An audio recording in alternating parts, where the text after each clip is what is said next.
उस मामले पर बात करेंगे जिस पर लोग आपका तजिया भी जानना चाह रहे हैं कि जो लॉकडाउन खोलने का फैसला किया गया कितना सूदमंद होगा। ख़वातीन की तो मुश्किल हाल हो गई, ग्रॉसरी के मसाइल इतने होते हैं, हारून साहब के मसला बन जाता है। ख़वातीन तो खुश होंगी, मगर आप क्या समझते हैं, नुकसानदेह है ये या फिर वाकई हुकूमत ने अच्छा काम किया, लॉकडाउन खोलने का फैसला कर लिया? देखिए, दोनों पहलू हैं। नुकसान का अंदेशा भी है। ये आज से फैसला कुन मरहला शुरू होता है। सही। अगर तो लोग एहतियात करेंगे, हमारी कौम कानून को नहीं मानती, डिसिप्लिन की आदी नहीं है। ये कई दफा ऐसा होता है, किसी आदमी से कहते हैं, वो करीब आ रहा है, हाथ मिलाना चाहता है, उससे कहते हैं मास्क पहनो भाई, तो वो कहते हैं नहीं कोई खास नहीं है, हमारे इलाके में नहीं है। तो तुम्हारे इलाके में नहीं है तो चलो फर्ज खुदा अल्लाह ना करे मुझे हो तो तुम उसमें मुब्तला हो जाओगे। ये जो बर्रे मुस्लिम बर्रे सगीर का मिजाज है ना कि कानून को नहीं मानना किसी सूरत भी, ये इसका इन्हिसार इंडिविजुअल्स पर है, हुकूमत पर भी है। इमरान खान के फैसलों में दो चीजें साफ झलकती हैं। एक ये बात चीजों में इबाहम है, क्लैरिटी नहीं है। छोटी दुकानें, कौन सी छोटी दुकानें? क्या अनारकली दुकानें छोटी मतलब जैसे हैं? मोहल्ले में दुकानें छोटी, हारून साहब मोहल्ले कराची को छोटा समझा जाएगा?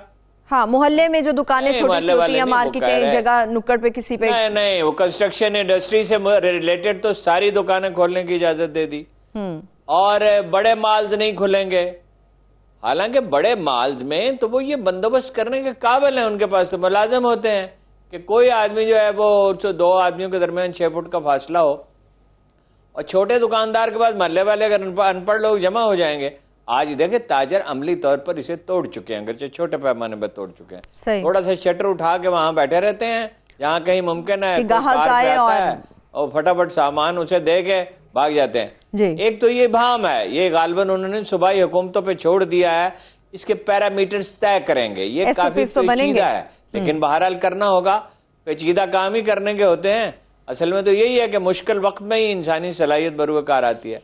ठीक। दूसरा, ये उन्हें बिल्कुल नहीं कहना चाहिए था कि हम डंडे के जोर से अपनी बात मनवा नहीं सकते।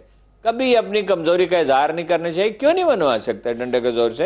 अगर कोई लोग जो है मनमानी करने पे तुले हुए हो तो कभी कभी डंडा, ये ज्यादा नहीं इस्तेमाल करना चाहिए डंडा, लेकिन हर वक्त अपील करने की बजाय उन्हें ये कहना चाहिए, ये ज्यादा तो अपील ही करनी चाहिए, जोर देना चाहिए। इसी में आपकी बका है, आपकी जिंदगी का इन्हिसार। इसमें हारून साहब वजीर आज़म बजा फरमा रहे हैं, हर गली की नुक्कड़ पे ना तो किसी कांस्टेबल को खड़ा किया जा सकता है, ना किसी चौक के ऊपर जाके किसी पुलिस वाले को खड़ा किया जा सकता है कि 1 बाय 1 देखता भी रहे, जो आए उसके पीछे भागे, उसको समझाए, मारे पीटे। जोर जबरदस्ती तो नहीं की जा सकती। मस्जिदों में कैसे जोर जबरदस्ती कर सकते हैं, मोहल्लों में कैसे जोर जबरदस्ती कर सकते हैं, अब तो ईद के इज्तिमात आ रहे हैं, वहां पर कैसे जबरदस्ती कर सकते हैं? ये तो लोगों को पढ़े लिखे होने का सबूत देना होगा, पढ़े लिखे जहन अपने साबित करने होंगे कि जो SOPs पे अमल करना है, खुदा के लिए वो अमल करें। हुकूमत अगर सब कुछ बंद किए रखेगी तो दिहाड़ीदार मजदूर का क्या होगा? इसमें वजीर आजम बिल्कुल सही फरमा रहे कि डंडे के जोर पे नहीं हो सकता ये। मुझे एक बात आप बताइए, अंग्रेजों की कुल तादाद जो है बर्रे सगीर में कभी 50,000 से ज्यादा नहीं थी। उसमें बांग्लादेश था, इंडिया था और पाकिस्तान था।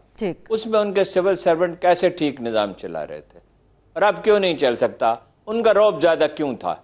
इसलिए कि वो कानून को नाफिज कर देते थे, अब उसी सिविल सर्विस के जरिए नाफिज करते थे ना। उसमें देसी तो लोग बहुत बाद में शामिल हुए, मकामी लोग तो, और निचले दर्जे के अफसर थे। अंग्रेज डिप्टी कमिश्नर घोड़े की पीठ पे बैठ के देहात का दौरा करता था। कभी कोई शख्स अपनी नाकामी का, कमजोरी का ऐलान भी करता है? ये तो बिल्कुल बचकाना बात है। ये ठीक है कि नहीं हो सकता, बिल्कुल वजीर आजम ने बजा फरमाया, लेकिन फरमाना नहीं चाहिए था। बातें बिल्कुल बजा होती हैं, कहने की नहीं होती हैं। मसलन आप एक मरीज से नहीं कहते कि वो मर रहा है, इसलिए कोशिश करते रहते हैं। अल्लाह के हाथ में जिंदगी है। हुकूमत का रोब दाब नजर आना चाहिए, इसी को रिट नाफिज करना कहते हैं। अगर तबलीगी जमात को रोक देते, और अगर शुरू में बाद मसाजिद में जहां लोग बहुत हड़बोंग मचा रहे थे और मनमानी कर रहे थे और बूढ़े आदमी जमा हो रहे थे, उनको रोक देते। और रोकने का मतलब ये थोड़ी है कि उनकी तौहीन और बदतमीजी की जाए। लोगों की ट्रेनिंग होनी चाहिए, शाइस्तगी से कहें आप बुजुर्ग हैं, बड़े मियाँ, नहीं हो सकता, ये मुमकिन नहीं है। मैंने एक दफा देखा, मैं शहबाज शरीफ के पास बैठा था, उन्होंने पुलिस अफसर हदायत दे रहे थे, उन्होंने पुलिस अफसर को कहा, एक जमीयत उलमा पाकिस्तान का जुलूस निकलने वाला था पिंडी से, कि तौहीन किसी की नहीं होनी चाहिए, लेकिन आगे बढ़ने न दें उनको, फलाने पुल से आगे न बढ़ने दें। तो तरीका होता है काम करने का। वजीर आजम साहब ने कमजोरी का इजहार किया, कमजोरी का इजहार नहीं करना चाहिए, इस बात का फहम उन्हें नहीं है।